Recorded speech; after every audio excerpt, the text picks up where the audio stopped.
السلام عليكم اخواني اخواتي، حياكم الله. ابارتمون فاس كتواجد الان في شارع القرويين نرجس. غادي تشاهدوا معايا واحد الشقه اللي كتواجد في الطابق الرابع اللي المساحه ديالها 285 اللي كتواجد في التيتر.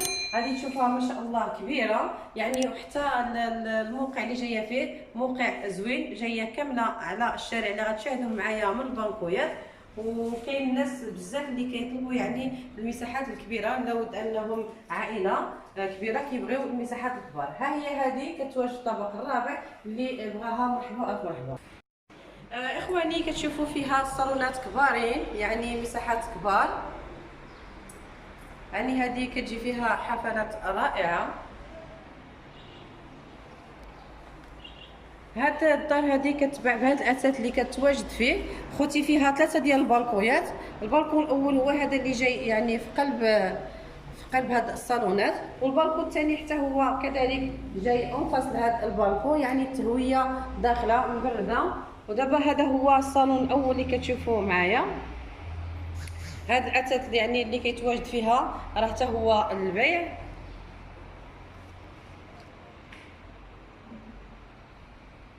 الدار كيف ما قلت لكم مزيونه وكبيره ومتسعه، فيها في صاله زوينه، فيها هنايا هاد الصالونات هنا الكبار، وكذلك فيها جوج ديال البيوت من الجهه الاخرى وبيت من الجهه الثانيه جهه الكوزينه اللي غتشاهدوهم معايا، وكذلك الحمامات.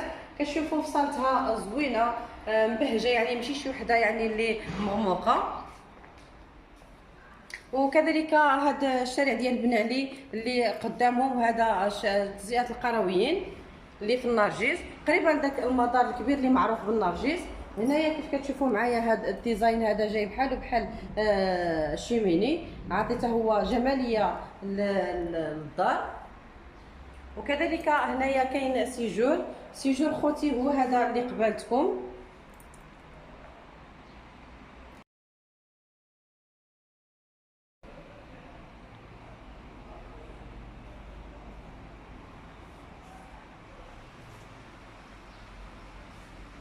هذا خوتي راه حجر هذا، يعني حتى اللي بغى يخليه في هذا اللوين هكذا يخليه، وحتى اللي بغى يعني يدير له داك الكريت يجي حتى هو مزيون.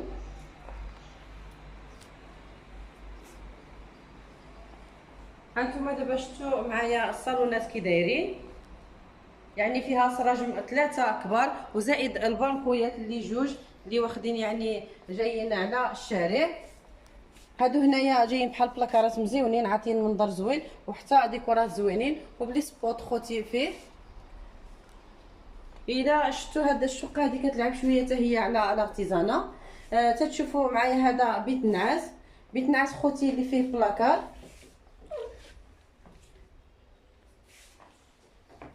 راكب في الحيط، يعني فيها واحد اللمسه مراكشيه هاد الدار هذه.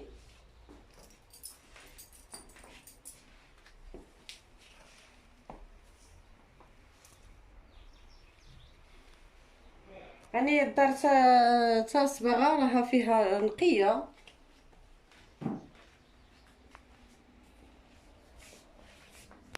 كيف ما قلت لكم في بدايه الفيديو ان هاد الدار هذه كتباع بالفراش ديالها، يعني بكل ما كيتواجد من هاد الاثاث اللي موضوع داخل هاد الشقه هذه.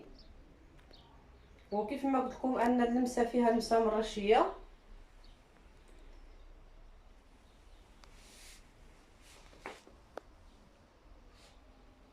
انا اخوتي كندقق في المسائل كامله اللي كتواجد في الدار باش المشاهد يشوف في خاطرو، يعني ويشوف بوضوح كانه كيتواجد في قلب الشقه. شوفوا هذا الحجر، يعني كيف ما قلت لكم واصل حتى لهنايا، حتى الدخله ديال بيت النعاس واخد من الصالون، والمساحه راها كبيره، البيوت كبارين. هذه عاوتاني اخرى بيت النعاس هذا حتى هو كتشوفوه معايا. اللي عنده هذا البيت عنده الاطلاله جايه على دخيل هذا الباب منين دخلنا، يعني هذه راه جوج فراسات، جوج ديال الفراسات وزايده عاوتاني اوبوزي، يعني كتشوفها كتشوف من دو فاساد اوبوزي. شوفوا لي دو فاساد اوبوزي. عندها دخله كتشوف الواجهه ديال الباب والجرده اللي غادي تشوفوها من جهه الكوزينه، وعندها الشوفه عاوتاني كتجي من الجهه ديال الشارع ديال بن علي، وكذلك الشارع ديال الجهه ديال القرويين اللي كيتواجدوا في النرجس، حيت كاين القرويين في طريق عين شفاف. هذه النرجس ديال تسمحوا لي القرويين ديال النرجس. غادي نمشي نشوفوا الجهه الاخرى. يعني جايين هاد الصالونات اللي قلت لكم انهم كبارين، جايين قاسمين، جايه جهه فيها بيت وكوزينه والجهه الاخرى فيها جوج ديال البيوت.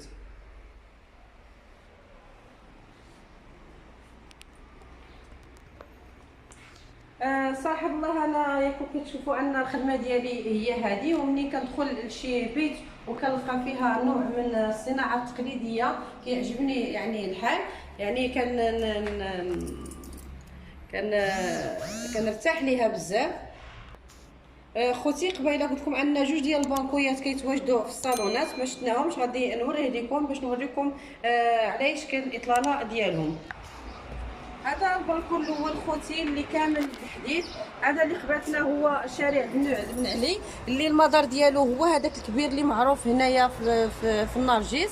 وكذلك هذه هي جزيئه القرويين، من غادي نوريها لكم عاوتاني من الجهه الثانيه ديال البالكون وشارع القرويين. ونزيدكم علما ان هاد النرجس هذه اي حاجه كيتواجد فيها، يعني كل ما كاين مدارس، كاين مقاهي، كاين كل شيء فيها. كاين ترونسبور بالنسبه للطاكسيات كبار، الطاكسيات صغار، لي طوبيسات، كلشي موجود فيها. هذا هو شارع القرويين، هو هذا. غادي نمشيو نشوفوا خوتي الجهه الثانيه اللي قلت لكم. هذه هنايا جايه مزيونه طبله جايه بالرخام، غادي لها رخامه. وهذه بلاصه هنا ديال الانستالاسيون ديال التلفزيون، كيف ما شفتوا معايا الدار مأتة من غير الصالون. هذه الجهه الثانيه. كيف ما قلت لكم خوتي انا هذه راه التصويره ديال المناره الذهبيه ديال مراكش. قلت لكم ان هذا الدار يعني ناسها مراكشيين. خوتي هذه كاين هنايا فاسك، وكاين طواليت، وهذه الكوزينه اللي عندها الواجهه الاخرى. الكوزينه كبيره وعندها حتى هو بالكون كبير بزاف، غادي تشوفوه معايا. كوزينه فيها بلاكار كبير وفيها ثلاجه، وكذلك بلاكارات من التحت فيها لانستالاسيون ديال الشوفو، وفيها سرجم كبير، بالاضافه للباب ديال البالكون. البالكون هو هذا، والبالكون كيف ما كتشوفوه معايا غزال، شوفوا معايا كبير. حتى يعني اللي خداها وبغى يدير هنايا واحد محيفقات ولا جريدات ولا كيجي مزيون. وقلت لكم ان الاطلاله ديالها على الجرده هي هذه الجرده اللي قلت لكم، الشوفه ديالها كتشوفوها.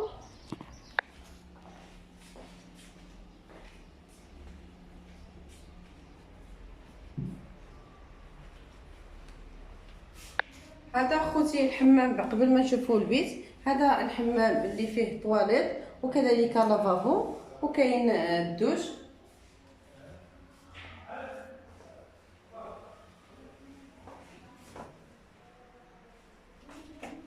نمشيو نشوفوا البيت اللي كيتواجد من الجهه الاخرى. ها هو خوتي البيت، هذا بيت هو مفرش كبير.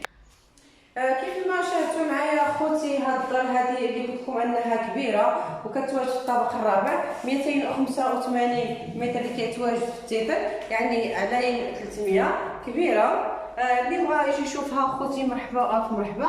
اتصلوا بيا، اتصل بالسيده. وكيف ما كتشوفوا دائما قناه ابارتمون فاس كتبغي تجيب لكم الاحسن والافضل، والثمن ديالها خوتي هو 110 مليون قابله للنقاش. خوتي ما تنساونيش باللايكات ديالكم، وكذلك تبارطاجيو مع الناس ومع العائله. والناس اللي شاهدوني اول مره تنتمنى انهم يضغطوا على زر صابوني وزر الجرس ليصلهم الجديد. اخواني اخواتي حياكم الله، والسلام عليكم ورحمه الله تعالى وبركاته.